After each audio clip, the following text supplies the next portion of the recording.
Good morning, good evening to all of you. Welcome to 10x Learning with Rishi. I'm working as a security consultant for one of the IT firm. I work on Palo Alto firewalls, Palo Alto Panorama, Prisma Cloud, and Global Protect VPN. I worked in Palo Alto Tech. I worked on multiple roles as an engineer, then senior engineer, and for focused services customers, and then I became tech lead. I used to provide trainings to configuration team in Palo Alto Tech.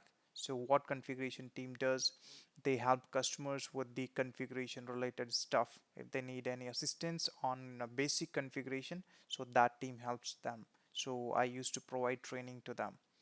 So today I'm here to help you guys. So what we are going to cover, we are just going to cover the basic troubleshooting steps or the flow that we should follow. So I always believe in one thing. So you can go on the internet, on YouTube, or even any other study materials where they will help you only just to configure the stuff and like you can just look for them. But what I believe, I always believe in one thing: we should understand the logic why we are doing this. If we are configuring something, why we are configuring this, what is the significance of each and every field that we are configuring. And the same way, if we are troubleshooting something, we must understand the traffic flow.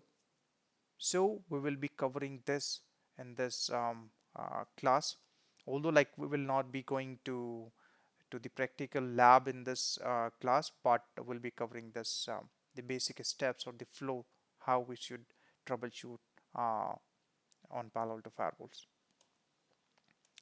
So I divided these steps into few categories or the steps that we have.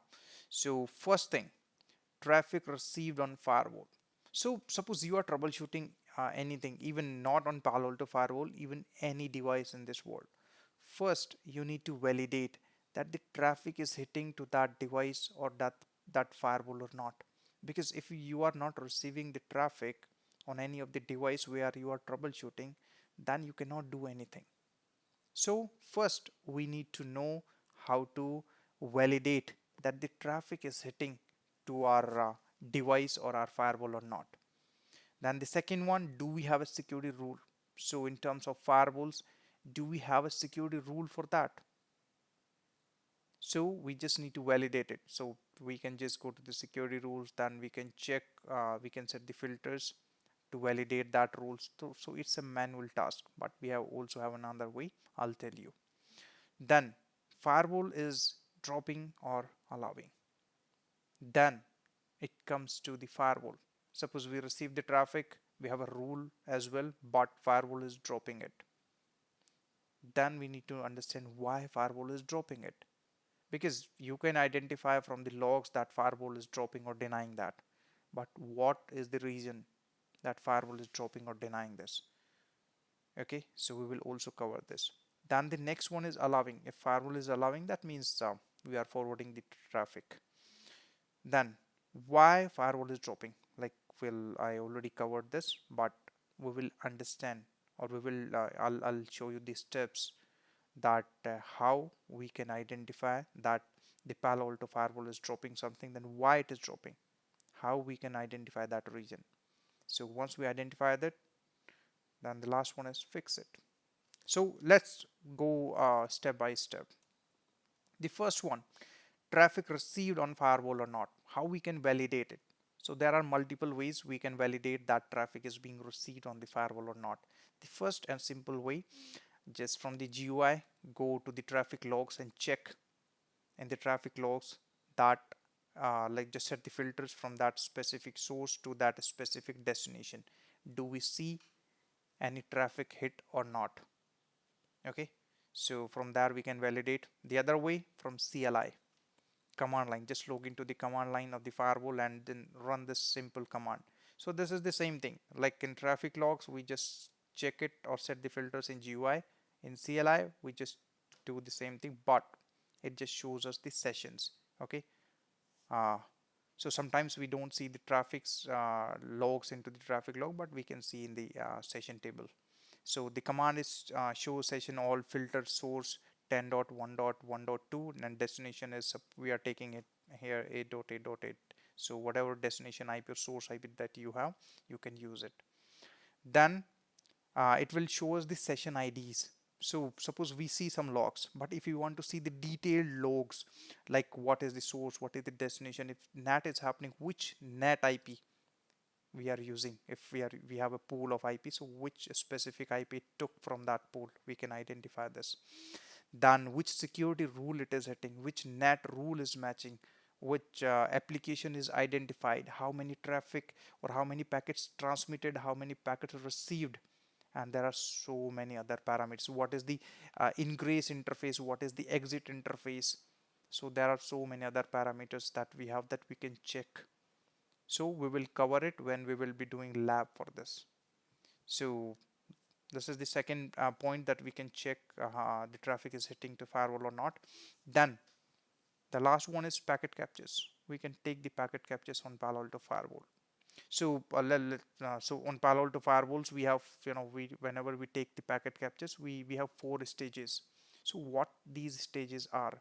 So receive, transmit, firewall, okay, firewall, and drop. So what is received? Suppose whenever traffic, like whenever we receive traffic on the firewall, okay, so that is the received stage. That means firewall received the traffic. Transmit means suppose firewall processed everything, we have rules, we have routing at place and NAT rules, everything is applied, and we transmitted the packet to the exit interface. So we will see those packets into the transmit. So suppose we received a packet and firewall dropped it, so we will not see that traffic into the transmit, because firewall dropped it, it never transmitted that packet. So this is also one of the way to troubleshoot it, to identify that firewall is forwarding the same packet that we have received or not. Okay, so this is the receive and transmit, then the firewall. So whatever traffic or packet that firewall is processing, we will see all the packets in the firewall stage. Then the last one is drop. So if due to any reason firewall is dropping the packet, so we will see it in the drop stage. Okay, so these are the ways that we can identify that firewall has received traffic or not. Then the next one, do we have a security rule? So as I said, we can just go to the security rule sections. We have list of security rules. We can also set the filters over there to identify the security rule that we have it or not, but it's a manual task that we have. Okay, but sometimes, if you are working on any of the device quite long, so you become very comfortable to identify the logs. But if you don't want, if you're new, that is fine. We have a very simple way to identify it, the troubleshooting tool on Palo Alto Firewall. So just go to the GUI or CLI, we have it both ways. So go to this GUI, enter your source IP, destination port, or like is it a UDP, TCP. There are so many parameters that we have. So as much as details that you have, just fill in and then run it. It will show you the possible match, possible security rule match. Then you can identify, like, do I have a rule or not? Okay, then the next one is firewall is dropping or allowing. So suppose we receive the traffic, but firewall is allowing it or dropping it. How we can identify this? So from the logs we can check the action. Okay, so the simple ways that, the I would say the first phase, if we troubleshoot something, we just need to check the logs. And what are the most frequently used logs are traffic logs and URL filtering logs, but sometimes we see the threat logs as well. But although, like, Palo Alto Firewalls has some other logs as well, but we will cover it later whenever we will cover the respective topics. Okay, so the first thing we will need to check on the traffic logs, URL filtering logs, or threat logs. Okay, so from traffic logs, what we can check, we have a column action. So these are the common action type that we have. So allow, that means firewall is allowing that traffic. Deny, that means firewall denied it. Then drop, firewall is dropping that packet. Then reset both. So reset both means like this is the this refers to the TCP reset flag. So what firewall did, firewall dropped that packet and it sent the reset TCP reset message to both parties, source and destination. Okay, so we will be having some other actions as well, but these are human readable. Okay, I do not need to explain to you guys. Okay, you will be able to understand this. Then check the session end region.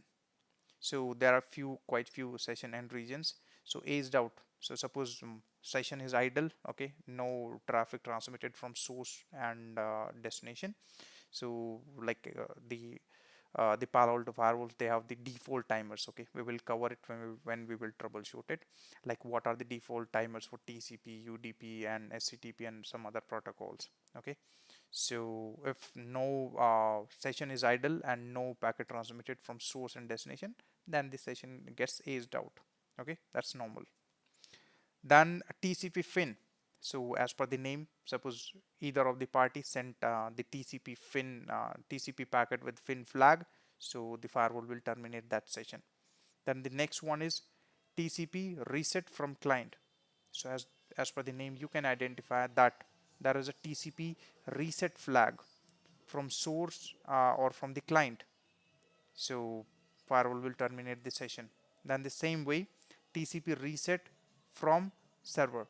So we have received the TCP reset packet or flag from the server side. So the firewall will terminate the session. Then the threat.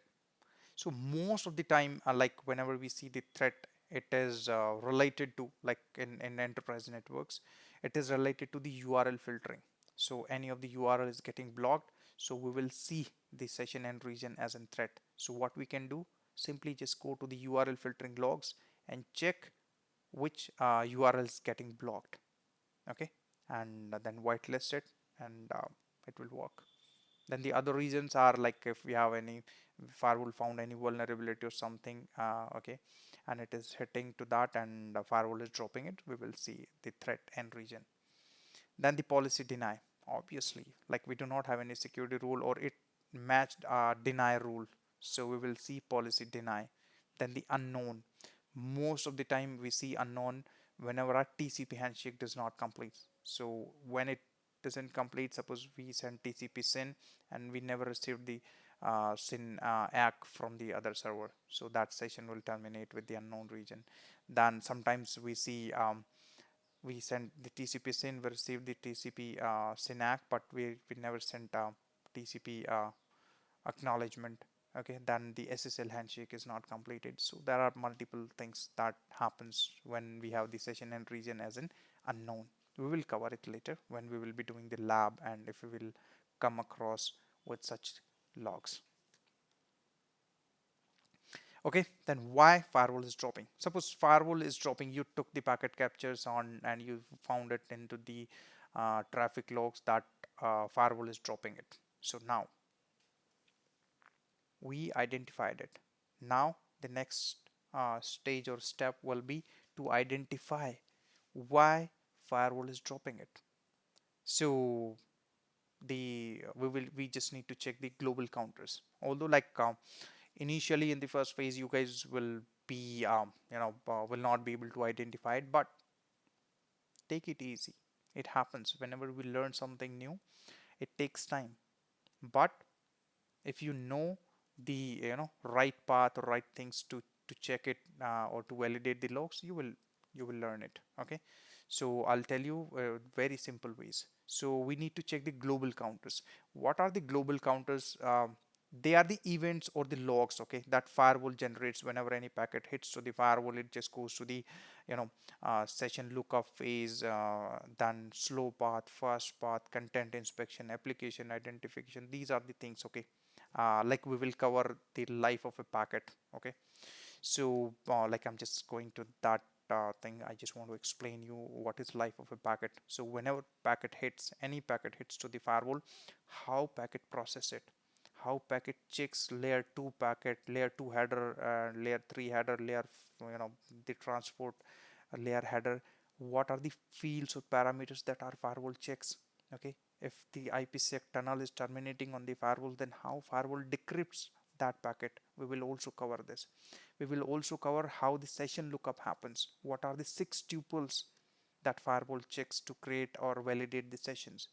What is fast path? What is slow path? Okay, what happens in the slow path, like zone protection and user ID identification, application identification, NAT, routing, security rule match. So multiple things that happens. Okay, what is fast path? How the firewall identify the applications. Okay, what is application engine? What is content inspection engine? What is SP3 architecture of Palo Alto firewalls? You will really enjoy it. Okay, we will go so deep because, as I said, I believe in one thing. I want people to understand the logic, because until unless you don't understand the logic, it always become or creates difficulties to work on anything or even on any product. Okay, so we will cover it in life of a packet. So let's come back. So the global counters, so these are the events that fire will generate. We just need to check or track the events, like which event like it is getting like which packet is getting dropped by the firewalls. Okay, and in the global counter itself, these are, it just gives the description. Firewall gives the description in simple English language. Okay, you just read them, you will identify what is the region for this. Okay, and the command is show counter global filter packet filter yes delta yes. Okay, we will cover each and everything what these means. Okay, then check routing. So how we can check routing on Palo Alto firewalls? It becomes it is very easy. So if you see that command, test routing fib lookup virtual router default. So the default virtual router, that's the name of virtual router. It can be different, and the IP, the destination IP that for which you want to check the routing. Like suppose you have three or four zones: DMZ zone, trust zone, and untrust zone, and you want to check like if packet is the routing is correct for any specific destination or not on the firewall. So you just run this command. It will tell you what is the exit interface on the Palo Alto firewall, or this IP will exit from which interface. Okay, so we will also cover this. Okay, it is very easy to identify this. Then, oh, it's not the end. Let me also cover one more thing, okay, before we just end this session. So that is the packet flow. Okay, so suppose this is our source 10.1.1.2, 10.1.1.1, that is our default gateway, and this is our public IP. Okay, that we have, and this is internet. So suppose user wants to access 10.1.1.2. This is the source IP. Destination IP is 8.8.8.8. Okay, our packet will receive here. Okay, firewall will check the security rules and everything. It just creates the session, then it will perform the NAT. Okay, so in NAT what will happen, this IP will be changed. Okay, so 1.1.1. Also I just want to say NAT is very simple. Okay, whenever we change the source IP, that is source NAT. Whenever we change the destination IP, that is destination NAT. We will be having a separate or dedicated class for NATing. Okay, this is very important, and people have confusion. Okay, still they have confusion. What is NAT, man? It is very simple, man. Okay, so here we are just doing source NAT. So what we are changing in our packet, the source IP. So this is our original packet. So what will be the destination? Destination will be same, because we are not doing destination NAT. 8.8.8.8.8. Okay, and firewall just creates a NAT entry. Okay, like we just netted 10.1.1.2 with the 1.1.1.1, and it obviously have the ports as well, but we are not going that deep now. So that packet will receive to the destination server. Okay, so what exactly the packet looks like here? Source is 1.1.1.1, destination is 8.8.8.8. Okay, so it is like the same way, like we used to send the uh, the letters. Okay, so at the top we used to mention the to address where we are forwarding, and the at the back we were adding from where we are sending this. So this is the same thing that is happening. So this is our server. We received this packet. Okay, now the server is responding back. So what it will do, it will just flip the source and destination that we used to do whenever we used to reply to any letters. Okay, so what, when this server will reply, what it will become, so source will be 8.8.8.8 and destination will be 1.1.1.1. Okay, so that packet will receive, like, over the internet routing will identify and destine this packet to our firewall interface. Okay, here we receive this traffic. So we already have a session, so the traffic will be allowed. But before we forward this, what we need to take care, route the netting.